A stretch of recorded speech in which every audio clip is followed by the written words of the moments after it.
Buenas tardes, estimados estudiantes. Hoy vamos a trabajar la actividad número 3.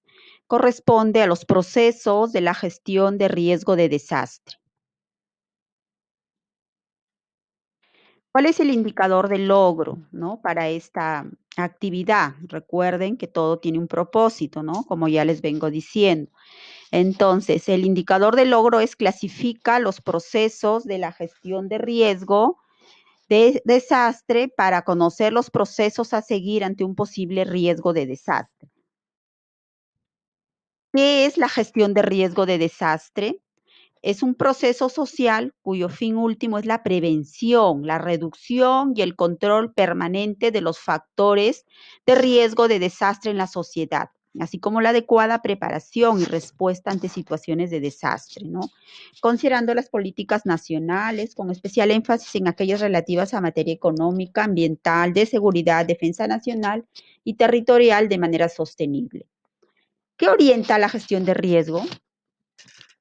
Aquí, chicos, la gestión de riesgo, de desastre, orienta las políticas, estrategias y acciones en todos los niveles de gobierno y de la sociedad, con la finalidad de proteger la vida de la población y el patrimonio de las personas del Estado. La gestión del riesgo de desastre es un eje transversal y requisito indispensable para todas las actividades del desarrollo sostenible.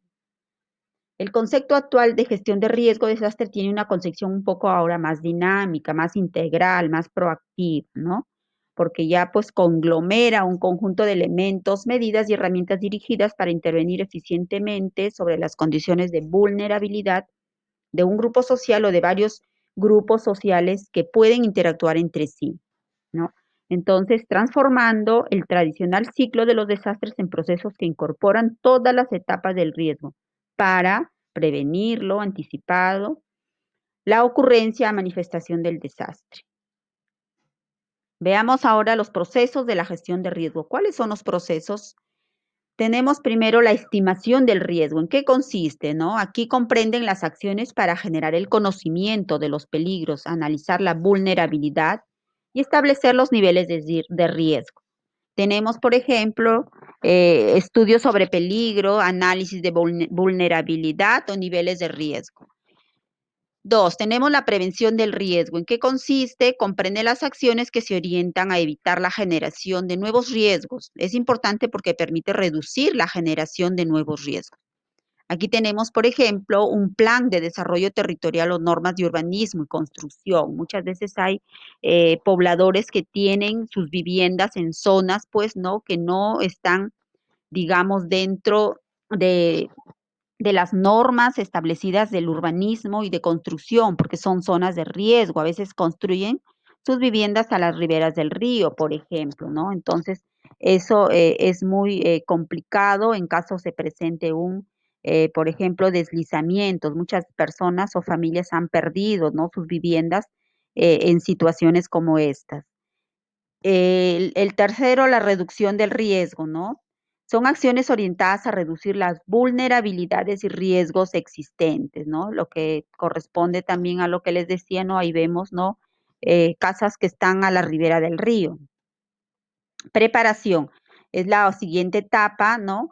O proceso que vienen a ser las acciones que se realizan con el fin de procurar una óptima respuesta de la sociedad en caso de desastres, ¿no? Hay organismos que se encargan, por ejemplo, ¿no? De preparar, ¿no? A la población, ¿no? En caso de un desastre, ¿no? Tenemos al INDECI, el Instituto Nacional de Defensa Civil. Tenemos seguidamente el otro proceso que es la respuesta, ¿no? Que son acciones que se ejecutan ante un desastre inmediatamente de ocurrido ante la proximidad del mismo, ¿no?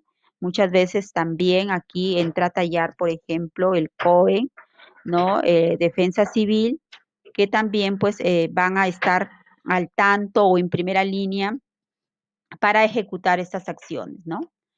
Tenemos la rehabilitación, ¿no?